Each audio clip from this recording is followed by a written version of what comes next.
Ya, acara yang Masya Allah banget Ibu, Masya Allah, yakni sidang manahani dan doa kepada Ustadz Syahid Khairi LCMA kami persilahkan.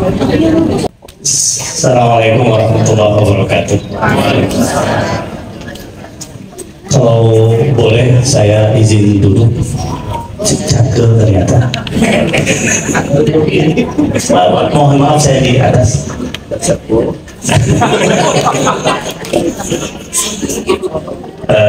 Bapak dan Ibu yang Allah muliakan, alhamdulillah nahmaduhu wa nasta'inuhu wa nastaghfiruh wa na'udzubillahi min syururi anfusina wa min sayyiati a'malina man yahdihillahu fala mudilla lahu wa may yudlil fala hadiya lahu asyhadu an la ilaha illallah wahdahu la syarika lahu wa asyhadu anna Muhammadan abduhu wa rasuluhu la nabiyya ba'dah. Syukur kita panjatkan kepada Allah, salam dan salam juga tercurahkan kepada baginda Nabi Muhammad sallallahu alaihi wasallam. Alhamdulillah pada pagi hari ini kita bisa berkumpul di tempat yang penuh berkah ini. Semoga Allah jadikan pertemuan ini menjadi amal saleh. Sebelum masuk ke materi tausiah, ada hal yang ingin saya sampaikan. Pertama, saya ucapkan terima kasih yang sebesar-besarnya kepada warga Buanasari karena saya sudah dianggap walaupun saya warga selundupan imigran juga. Setidaknya mudah-mudahan pertemuan ini menjadi tambahan persaudaraan dan pertemuan ini bukan hanya di dunia saja tapi nanti di akhirat, yaitu di surga Allah Subhanahu wa Ta'ala. Warga Buanasari warga yang ceria, warga yang soleh-soleha, dengan ketua DKM yang alhamdulillah Masya Allah, itu juga ketua RT-nya yang juga alhamdulillah Masya Allah juga. Kalau tadi ketua RT katanya masa pengurusan mau berakhir dalam waktu dekat, tapi kalau pengurusan DKM akan berakhir 2 hari sebelum hari kiamat. Jadi udahlah aklamasi Ibu Pak Ahmad. Sumur hidup. Tapi bagaimanapun juga kembali kepada beliau. Kemudian juga alhamdulillah kita berkumpul di sini setelah 1 bulan saum dan ada tradisi yang berkembang di bumi Nusantara ini. Mana dulu? Mana di dia?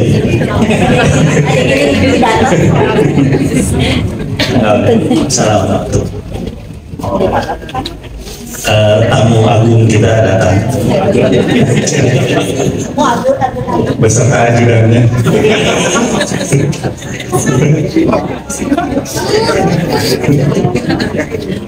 Pak Heri langsung tausiah. Ada tradisi yang istimewa yang harus kita lestarikan di bumi Nusantara, itu yaitu tradisi halal bihalal. Tradisi yang jangan ditanya dalilnya mana, karena memang tidak ada, tapi ini bukan perkara yang diperselisihkan kebolehannya. Bahkan ini tradisi yang harus dikembangkan, dilestarikan di bulan Syawal, yaitu halal bihalal. Tapi lebih daripada itu, halal bihalal identik dengan makan dan memang Syawal itu bulan setelah Ramadan, silaturahim. Tapi di satu sisi juga tadi jangan lupa tentang saum Syawal yang masih ada sisa waktu berapa hari lagi, Bu? 10 ya, 10 hari. Tadi Pak Ketua sudah menyampaikan tentang keutamaannya. Man shoma Ramadana summa atba'ahu sittan min Syawal kana lahu kasiyamid dahr. Siapa yang saum Ramadan kemudian diikuti 6 hari dengan bulan Syawal, maka dia seperti saum 1 tahun penuh. Tapi dengan catatan ya, diawali dengan saum Ramadan, kemudian diteruskan dengan saum Syawal. Pahalanya sama dengan saum 1 tahun. Jangan saum Syawalnya aja ya Ramadan itu. Ramadan itu tapi ujung-ujung saum Syawal itu pahalanya sama dengan 1 tahun. Ada ahli tafsir yang menjelaskan tentang hadis ini, kenapa pahalanya 1 tahun. Ini hitungan matematik, saya nggak tahu benar nggak tahu salah. Rasul itu mengatakan kullu amal ibni Adam yudha'af 10 ila 700 dhifin. Setiap amalan Bani Adam itu dilipat gandakan 10 sampai 700. Artinya angka minimal lipatannya itu 10. Kalau saum 30 hari berarti 30 kali 10 300. 6 hari kali 10 60 360. 1 tahun itu berapa hari Pak? 365 itu kalau bilangan Syamsiah ya. Kalau Komariah itu kurang lebih 360-an ya, pas 1 tahun. Itu kalau tafsir matematik ya, tapi Allah alam hakikatnya seperti apa.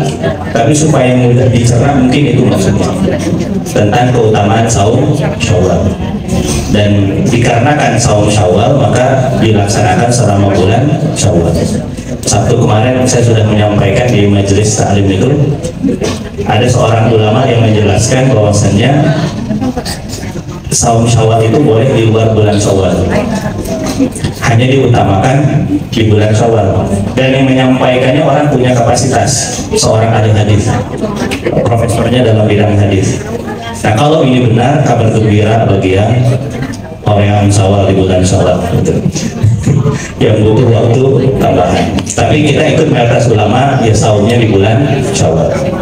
Jadi sedikit meningkatkan lagi, yang belum ya kita sempurnakan. Kemudian lebih daripada itu, halal bihalal identik dengan silaturahim. Dan yang dikatakan oleh Nabi itu betul.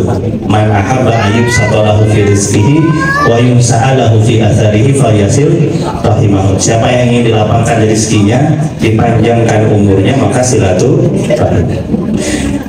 Dilapangkan rezekinya terbukti sekarang langsung kita silaturahim dan rezeki langsung datang. Makan itu langsung apa yang dikatakan Nabi langsung terbukti. Dan insya Allah yang ada di acara yang baik, makanan itu penuh berkah. Ada cerita yang dulu sering saya sampaikan ya, hari Sabtu subuh itu, bagaimana ulama besar sekelas Imam Syafi'i itu mau nginap di rumah muridnya. Muridnya itu imam peken juga, namanya Imam Ahmad. Imam Syafi'i bilang ke Imam Ahmad, ya Ahmad, saya mau nginap di rumahmu. Murid mana yang tidak bahagia ketika gurunya mau nginap di rumahnya? Pasti kan euforia, bahagia. Saking bahagianya akhirnya bilang ke anaknya, anak Imam Ahmad itu namanya Abdullah. Ya Abdullah, guru kita Imam Syafi'i mau nginap di rumah kita. Ayo kita siap-siap persiapan yang bisa kita lakukan demi menyambut guru kita ini. Akhirnya disediakan apa yang bisa disediakan. Dalam benak Abdullah, dan mungkin umumnya benak kita ya, kalau ada orang yang beken, orang yang keren, kok bisa sukses, pasti kan kita penasaran ya. Yaitu hari-harinya menggunakan waktu seperti apa sih, kok bisa sampai menjadi beken seperti itu. Itu yang ada di dalam benak Abdullah. Akhirnya Abdullah dalam hatinya, pokoknya saya ingin memperhatikan apa yang dilakukan Imam Syafi'i selama nginap di rumah ayah saya, sehingga saya bisa mengikuti jejak hidupnya jadi ulama besar. Akhirnya Imam Syafi'i datang dan nginap 3 hari. Tapi selama 3 hari nginap di rumah Imam Ahmad, Abdullah ini mendapati ada perilaku Imam Syafi'i yang tidak pantas dilakukan oleh seorang ulama. Malam pertama didapati beliau itu tidak sholat malam, tidak tahajud. Masa ulama besar tidak tahajud? Hari kita tidak tahajud biasa sebenarnya. Malah kalau kita tahajud luar biasa. Ada Imam Syafi'i, masa ulama besar tidak tahajud? Kemudian yang kedua, ternyata Imam Syafi'i itu sholat subuh tidak wudhu dulu. Masa sekelas Imam Syafi'i tidak tahu bahwasanya yang namanya wudhu itu syarat sah sholat. Tapi kok keluar dari rumah langsung sholat subuh di masjid. Malam yang ketiga dijumpai ternyata Imam Syafi'i itu makannya banyak ulama wong gitu. Betul kan? Kok bisa demikian? Penasaran, kok aneh ya? Orang yang begitu saya kagumi ternyata ada sesuatu sikap yang tidak sesuai dengan prediksi Abdullah itu. Akhirnya konfirmasi kepada bapaknya, ya abati, wahai ayahku, aku dapati bla bla bla tentang gurumu ini. Akhirnya Imam Ahmad konfirmasi kepada Imam Syafi'i. Imam Syafi'i baru menjelaskan, wahai Ahmad, wahai Abdullah, malam pertama aku tidak tahajud karena aku mendapati 70 pertanyaan dari umatku. Kalau aku sholat malam, maka waktu habis hanya untuk diriku. Manfaat sholat malam hanya untuk diriku. Tapi kalau aku menjawab 70 pertanyaan, manfaatnya untuk aku dan untuk orang lain. Aku lebih memikirkan mana yang manfaatnya lebih besar. Saya ketika baca cerita itu langsung terpikir, apa sholat malam cukup kulhu sama ina atau ina gitu kan? Ternyata saya salah, saya mengukur Imam Syafi'i dengan ukuran saya gitu. Sholatnya bacaan dengan kulhu dan ina atau ina. Imam Syafi'i mungkin bacanya panjang. Yang kedua, kenapa Imam Syafi'i itu tidak wudhu ketika mau sholat subuh? Karena beliau sejak isya tidak batal sampai ke subuh. Artinya beliau, ya mungkin memang beliau tidak ada ingin keluar ya, makanya beliau menjaga. Atau mungkin di tengah malam batal beliau wudhu. Artinya beliau biasa menjaga wudhu. Dan yang ketiga, kenapa aku banyak makan di rumahmu wahai Ahmad? Karena aku tahu engkau itu orang soleh, dan makanan yang ada di rumah orang soleh itu pasti berkah, menyehatkan. Nah ini, maka kalau sebab itu aku banyak makan di rumahmu ini. Nah ini jadi dalil Bapak Ibu kalau silaturahim ke rumah orang ya, habiskan makanannya. Kalau tuan rumah protes karena dihabiskan, Imam Syafi'i. Dan kita semua tahu Pak Haji aja tuh soleh, jangan ragu, habiskan.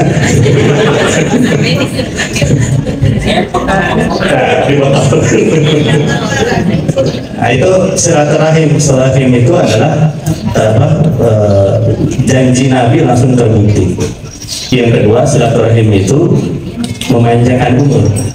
Pak Dr. Syafi Antonio, ahli ekonomi Islam ya, dalam ceramahnya belum menjelaskan kenapa silaturahim itu identik dengan memanjangkan umur. Karena ada hormon kebahagiaan di situ. Ketemu, kemudian senyum, salaman, itu kan membahagiakan. Orang yang bahagia itu identik umurnya itu akan banyak. Maka harus sering silaturahim, itu manfaatnya memanjangkan umur. Dan itulah tradisi yang berkembang di kita bumi Nusantara, yang namanya kemudian diartikan sebagai halal bihalal. Istilah berbahasa Arab yang secara praktek patut dilestarikan, tapi secara bahasa orang Arab pun tidak ngerti apa itu arti halal bihalal. Saya dulu ketika di Mesir itu ada acara halal bihalal, pelaksananya kerjasama antara KBRI dengan PPMI. PPMI itu Persatuan Pelajar Mesir Indonesia, mahasiswa yang ada di sana. Di backgroundnya itu acara halal bihalal. Saya bawa orang Mesir, pas ngelihat tulisan pakai bahasa tulisan Arab ya, halal bihalal, dia nanya ke saya, mana deh? Apa mana ini? Dalam arti orang Arab ngerti bahasa Arab. Ternyata orang Arab tidak ngerti istilah halal bihalal. Itulah pintarnya orang Indonesia, bisa membuat istilah bahasa Arab yang orang Arab sendiri bingung gitu. Tapi apapun itu sudah menjadi bahasa Indonesia dan bukan perkara yang salah. Itu digunakan oleh kita dan acaranya dilestarikan setiap bulan. Nah, Bapak Ibu yang Allah muliakan, berkaitan dengan bulan Syawal ini, maka tidak ada harapan yang kita panjatkan kepada Allah melainkan semoga Allah terima amal ibadah kita selama bulan Ramadan. Dan yang kedua, semoga Allah ampuni dosa-dosa kita yang sudah berlalu, baik dosa kecil terlebih dosa besar. Dan yang terakhir, yang paling utama, semoga Allah karuniakan kepada kita istiqomah setelah bulan Ramadan. Karena di antara ciri amal ibadah diterima itu adalah ketaatan setelah ibadah tersebut. Kalau ketaatan mendatangkan ketaatan selanjutnya, itu ciri amal ibadah diterima oleh Allah. Dan harapannya nanti ketika malaikat mau datang kepada kita, Allah karuniakan kepada kita husnul khatimah. Insya Allah di sini semuanya ahli surga. Karena manusia itu cuma ada 4, Pak. Tipe manusia itu ada 4. Yang pertama, ada manusia yang sangat baik. Yang kedua, ada manusia yang beruntung. Yang ketiga, ada manusia yang sangat buruk. Dan yang keempat, ada manusia yang merugi. Manusia yang sangat baik itu manusia yang husnul bidayah wa husnul khatimah, yang awalnya baik, ujungnya baik. Masa mudanya baik, masa tuanya pun baik. Itu yang alhamdulillah. Masa mudanya dekat dengan masjid. Kan di antara yang istimewa itu ketika masa muda dekat dengan Allah Subhanahu wa Ta'ala. Ada 7 golongan yang kata Rasulullah akan mendapatkan perlindungan nanti di akhirat ketika tidak ada perlindungan kecuali perlindungan Allah, yaitu syabun mu'allaqun qalbuhu bil masajid, pemuda yang hatinya dekat dengan masjid. Pemuda itu 40 tahun ke bawah, Pak. Jadi yang merasa sudah di atas 40 jangan ngaku pemuda. Di 40 tahun itu berarti pemuda. Kenapa di situ Nabi mengatakan pemuda yang dekat dengan masjid? Karena masa muda itu masa labil, masa senangnya ngetrek motor, masa mudanya kongko, masa mudanya apa ya, menghabiskan uang orang tua. Tapi kalau ternyata hidupnya dekat dengan masjid, itu yang istimewa. Itu kalau masalah ketaatan kepada Allah. Tapi syukur-syukur ketaatan tersebut berlangsung sampai tua, sampai wafat. Nah kalau demikian, ini orang yang sangat beruntung, orang yang sangat baik, husnul bidayah wa husnul khatimah. Kalau berkaitan dengan ketaatan, itu Allah Rasul menyebutnya syarat. Tapi kalau menyebut godaan, Rasul menyebutnya dengan kata rojul, lelaki. Makanya yang kedua di antara yang mendapatkan perlindungan nanti di akhirat itu adalah rojulun da'atuhu imra'atun datu mansabin wa jamalin faqala inni akhafullah. Lelaki yang digoda oleh wanita cantik, tapi ketika digoda dia mengatakan inni akhafullah, aku takut kepada Allah. Kenapa di sini disebut rojul bukan syab? Karena laki-laki itu berapa usianya tetap masih punya potensi untuk digoda oleh seorang wanita, berapapun usianya. Sampai Nabi Yusuf, Bapak Ibu tahu ya Nabi Yusuf ya? Itu orang paling ganteng sealam semesta. Bahkan ada yang mengatakan kegantengannya itu adalah mukjizat. Makanya bapak-bapak jangan pernah bermimpi saingan dengan Nabi Yusuf. Mustahil.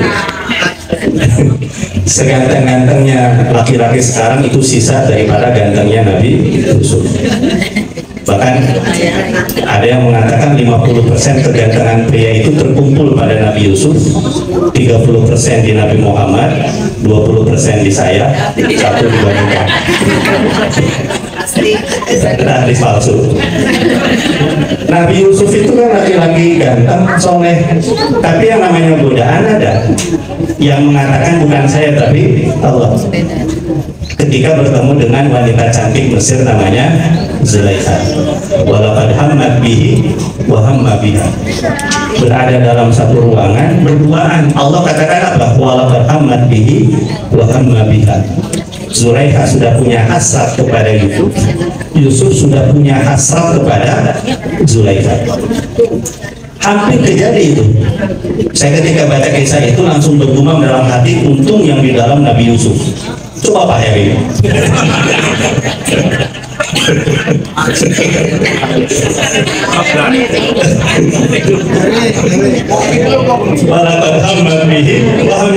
Tapi apa yang menyelamatkan Nabi Yusuf? Laula an ra'a burhana rabbi. Kalaulah sekiranya Yusuf tidak melihat petunjuk dari Tuhannya. Apa petunjuk dari Tuhannya itu? Bayangan Nabi Yakub, ayahnya Nabi Yusuf. Pas mau kejadian langsung bayangan Nabi Yusuf lewat, Nabi Yakub itu lewat. Mungkin dalam benak Nabi Yusuf itu bahwa orang Nabi digerak orang kia. Walaupun akhirnya Nabi Yusuf pun menjadi seorang Nabi. Itu sekelas Nabi Yusuf masih mungkin tergelincir. Makanya sebagai pengingat juga khususnya buat saya, sebelum ajal menjemput, potensi tergelincir itu sangat besar. Jangan merasa aman dengan diri kita. Dan saya mah ahli masjid, dan saya mah ahli pengajian, pasti aman. Belum tentu, banyak ya akhirnya tidak baik. Makanya banyak berlindung kepada Allah dan meminta kepada Allah husnul khatimah. Nah, itu orang yang paling baik itu adalah orang yang husnul bidayah wa husnul khatimah. Dan yang kedua, ini orang yang beruntung, su'ul bidayah dan husnul khatimah. Awalnya tidak baik, tapi ujungnya baik. Ini beruntung.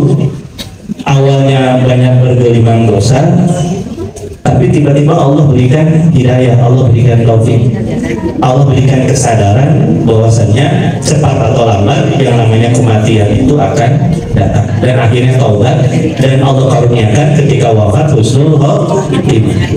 Dan itu terjadi juga pada para sahabat. Dulu Umar bin Khattab radhiyallahu anhu, kan sebelum masuk Islam dosanya bukan dosa kecil lagi, dosa besar lagi, kebiasaan orang jahiliyah dilakukan. Bahkan ada riwayat yang mengatakan Umar bin Khattab itu pernah membunuh putrinya.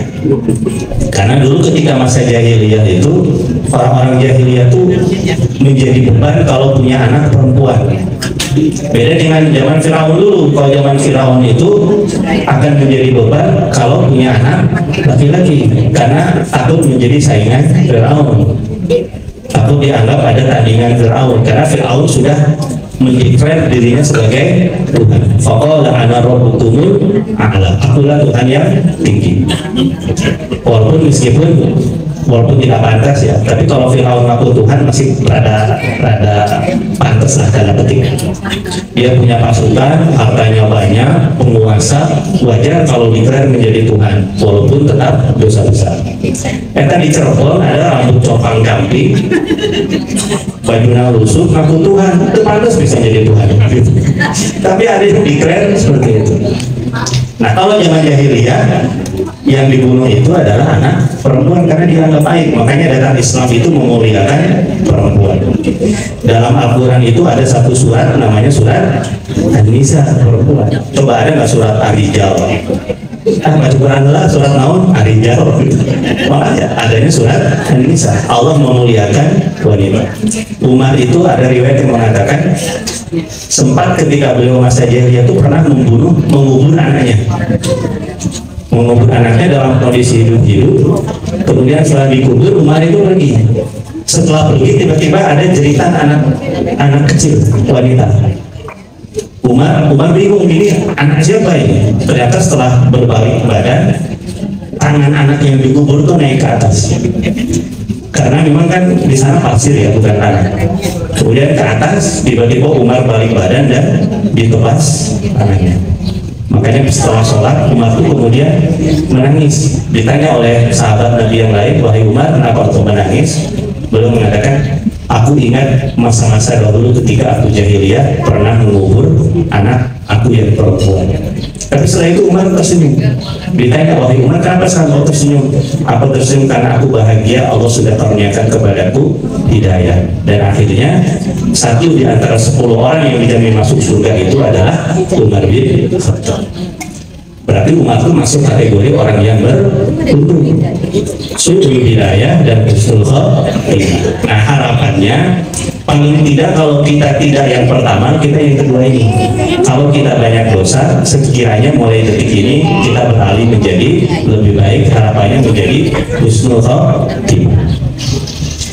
Yang ketiga, ada orang yang sangat merugi, ini su'ul bidayah wa su'ul khatimah. Awalnya buruk, akhirnya buruk. Masa muda menghabiskan waktu, uang untuk yang tidak jelas arahnya, mabuk-mabukan, zina dan sebagainya, tapi itu berlangsung sampai usia sepuh dan akhirnya meninggal dalam kondisi buruk. Dan itu ternyata tidak sedikit, banyak juga. Dan yang sangat merugi, naudzubillah, adalah husnul bidayah wa su'ul khatimah. Awalnya baik, tapi akhirnya buruk. Ini yang awalnya rajin pengajian, awalnya sholatnya terjaga, tapi ujungnya salah gaul, malah menjadi buruk dan meninggal di tempat buruk. Dan itu jumlahnya pun tidak sedikit. Makanya kenapa diperintahkan untuk memohon kepada Allah, Allahumma inna nas'aluka husnul khatimah. Ya Allah, aku meminta kepadamu husnul khatimah. Nah, gimana caranya supaya kita dapat husnul khatimah? Ini berapa lama waktunya? Lanjut ya. Sampai jam 2 ya. Kita refleksi tentang kehidupan kita. Kita awal hidup kita sejak kapan, Pak? Sejak di alam ruh. Kapan alam ruh itu? Yang jelas sebelum kita berada di dalam rahim ibu kita. Berapa masa alam ruh itu? Wallahu a'lam bishawab. Quran surat Al-Insan ayat 1. Hal ata 'alal insani hinun minad dahri lam yakun syai'an madhkura. Apakah terhadap berita kepada manusia suatu masa lam yakun syai'an madhkura yang belum pernah disebut di dalam literatur manapun, yaitu alam ruh. Kita ada di mana, berapa lama, kan tidak ada yang ingat ya, dan tidak tahu, dan tidak ada penjelasannya Quran dan Sunnah berapa lama di alam ruh itu. Setelah dari alam ruh kemudian masuk kepada alam rahim. Berapa lama alam rahim itu? Alam rahim itu jumlahnya 9 bulan kalau tidak prematur. Kalau prematur 7 bulan. Pak Heri dulu prematur atau?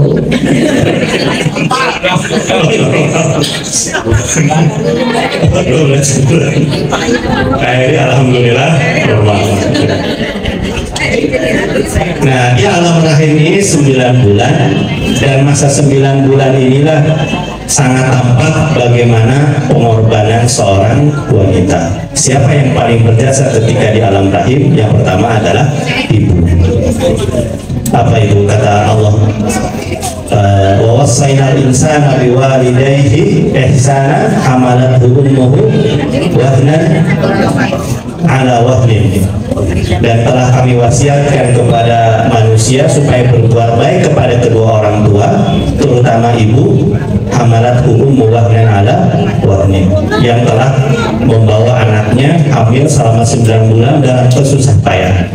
Coba bayangkan 9 bulan membawa anak dengan berat berapa kilo? 2 sampai 3 kilo. Ke 9 bulan dibawa kemana-mana.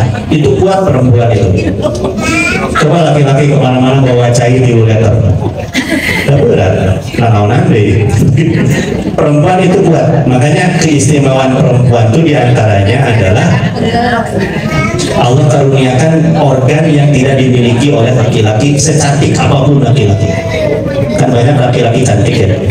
Kalau di Parapatan Buah Batu, di dekat SMA 3, Kompliga. Saya itu pengamat umat, harus tahu segala hal. Saya korban pernah dikit ya. Segelis-gelisan laki-laki nggak pernah punya yang namanya rahim. Itu yang Allah kurniakan kepada wanita. Sumaja'alnahu fil qararin makin, itu kata Allah, dan kami jadikan bayi itu disimpan di dalam qararin makin, tempat yang kuat. Makanya nggak ada ceritanya janin itu apa, rahim itu jebol. Ini mungkin Pak Dokter lebih tahu ya. Ada nggak seorang ibu hamil datang ke dokter Obji, bukan dokter Obji di Garut ya, bukan. Datang ke dokter Obji, kemudian bilang, apa keluhannya Bu? Aduh bunda, iya rahim kegiat gitu ya. Enggak ada.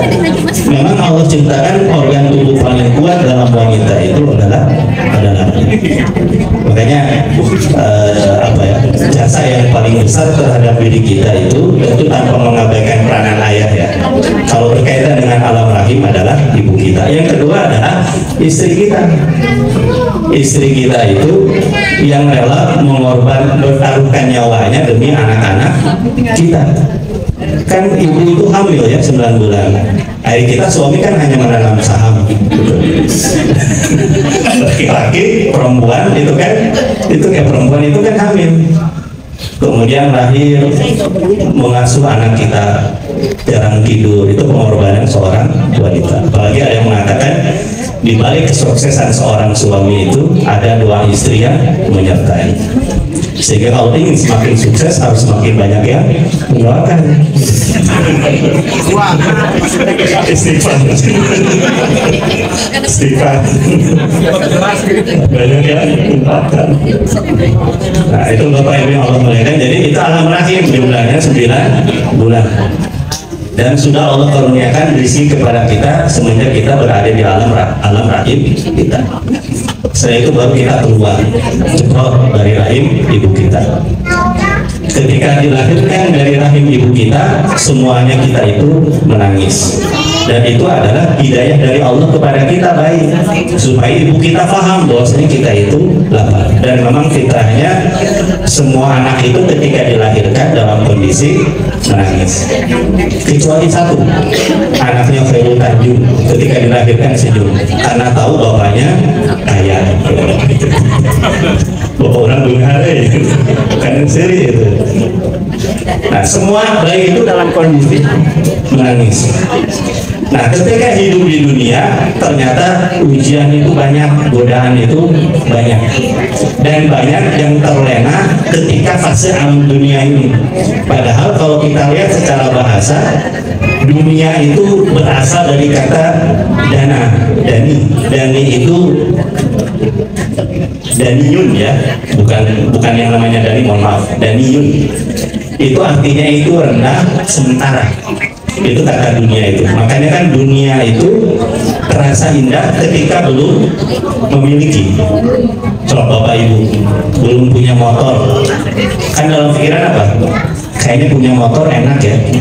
Kemudian beli motor, setelah punya motor udah biasa wae kan? Biasa aja. Baru indahnya itu karena pertama kali dimiliki aja.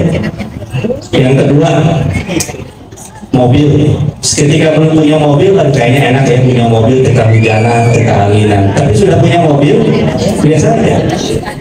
Yang awalnya kontrak, kemudian belum punya rumah, menggebu ingin punya rumah, tapi setelah punya rumah ternyata biasa saja.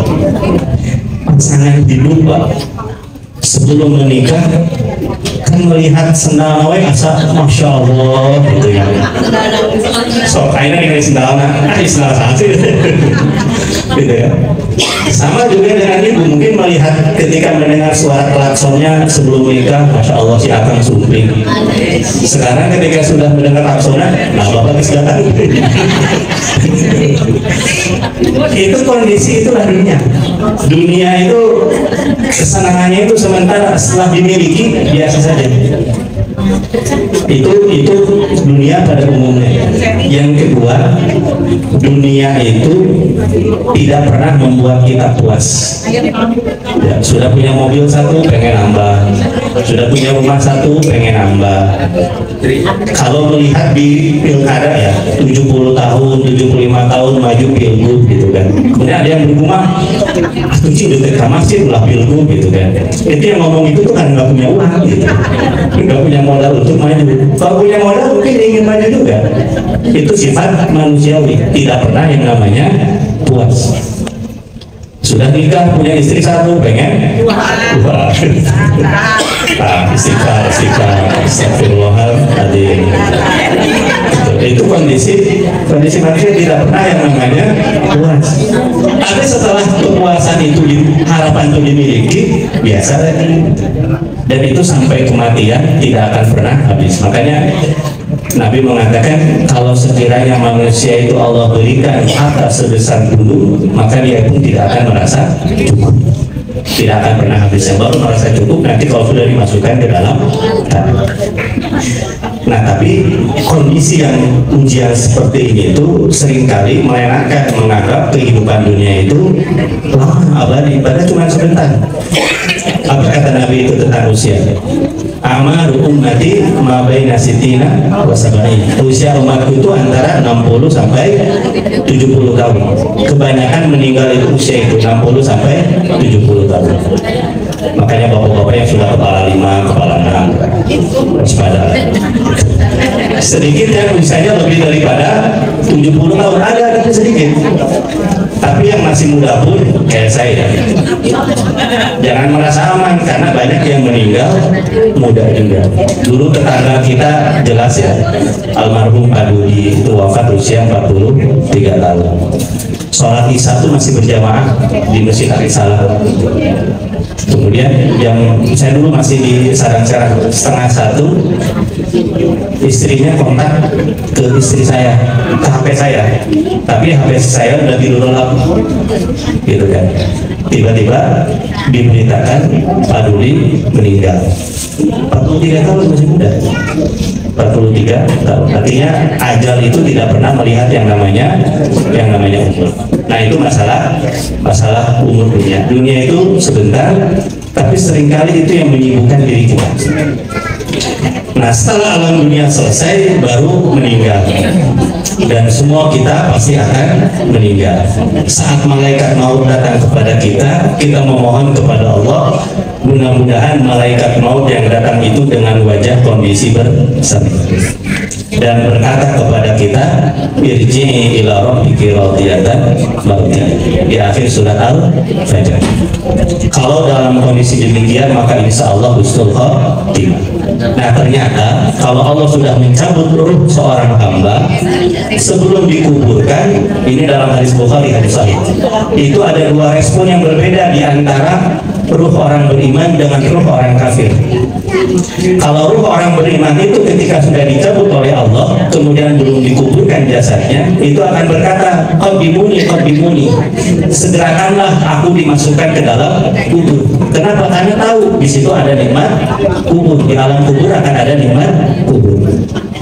Nanti setelah dimasukkan ke dalam kuburan, otomatis ruh itu berada di alam kubur. Allah akan katakan kepada ruh yang orang beriman ini, nam sholihan hatta yab'asaka Allah yaumal qiyamah.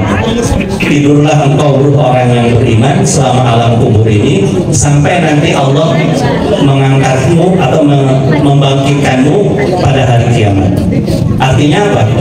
Orang yang meninggal dalam kondisi soleh itu, orang beriman itu akan merasakan nikmat kubur seperti tidur. Dan orang tidur itu kan pasti tidak akan merasakan lama.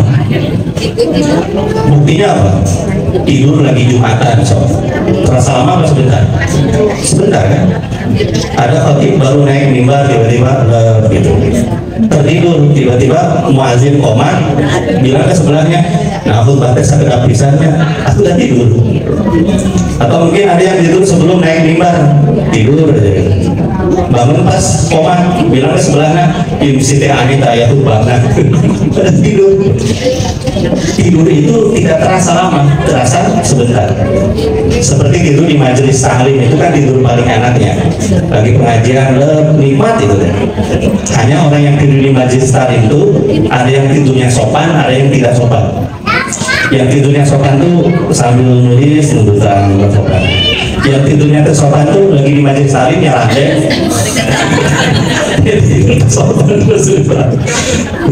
Biasanya di tiang-tiang Jumatan kayak yang begitu kan. Makanya saya kalau lagi khutbah Jumat di atas mimbar ningali tiang kayak begitu. Ternyata tidur tersopan ya. Walaupun nikmatnya minta ampun. Nah, itu alam kubur. Dan ternyata harta yang dibawa ketika kita mati itu cuma sedikit. Pakaian paling mewah kita itu adalah kain kafan.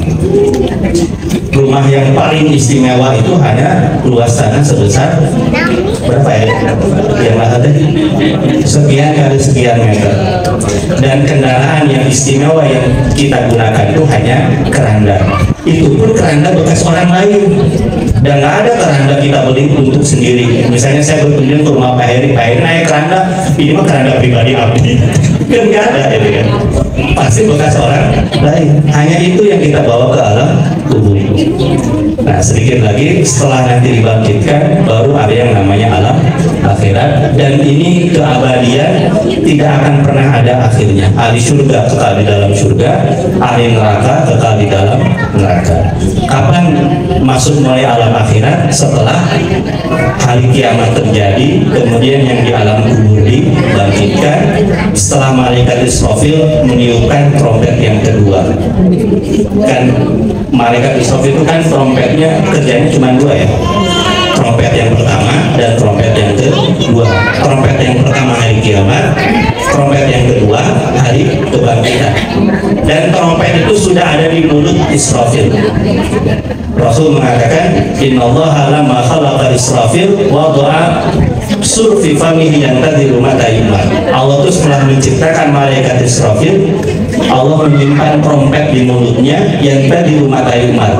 Dia menunggu kapan diperintahkan oleh Allah untuk meniup trompet tersebut. Kata Allah, hai Israfil, tiuplah, pelantung alam semesta ini hancur. Makanya Bapak Ibu yang Allah muliakan, jangan sampai malam tahun baru niup trompet. Pilih malaikat Israfil, kami tahu enaknya aja bumi dan seisinya. Cuma alhamdulillah malaikat Israfil tidak senaif itu, hanya mengikuti apa yang Allah perintahkan. Nah, inilah alam keabadian yang tidak akan pernah ada ujungnya. Bapak Ibu yang Allah muliakan, sekarang kita masih di alam dunia ini dengan berbagai macam godaan yang ada, ujian yang ada, juga nikmat yang ada. Maka harapannya semoga kalau nikmat yang datang kepada kita Allah karuniakan sifat syukur pada diri kita. Yang kedua, kalau musibah yang datang kepada kita semoga Allah karuniakan kepada kita sifat sabar. Dan yang terakhir, mudah-mudahan Allah pun karuniakan kepada kita istiqomah, berjumpa lagi nanti di akhirat di alam surga, dan kita sama-sama membicarakan apa kebaikan-kebaikan kita yang sudah dilakukan di dunia ini. Maka mudah-mudahan seluruh warga Buana Sari ini husnul khatimah, Allah kumpulkan di surga dan kemudian bernostalgia di sana. Di akhir kita berdoa pada Allah Subhanahu wa taala, semoga Allah juga memudahkan urusan kita. Ana qulitin sholih al-Fatihah.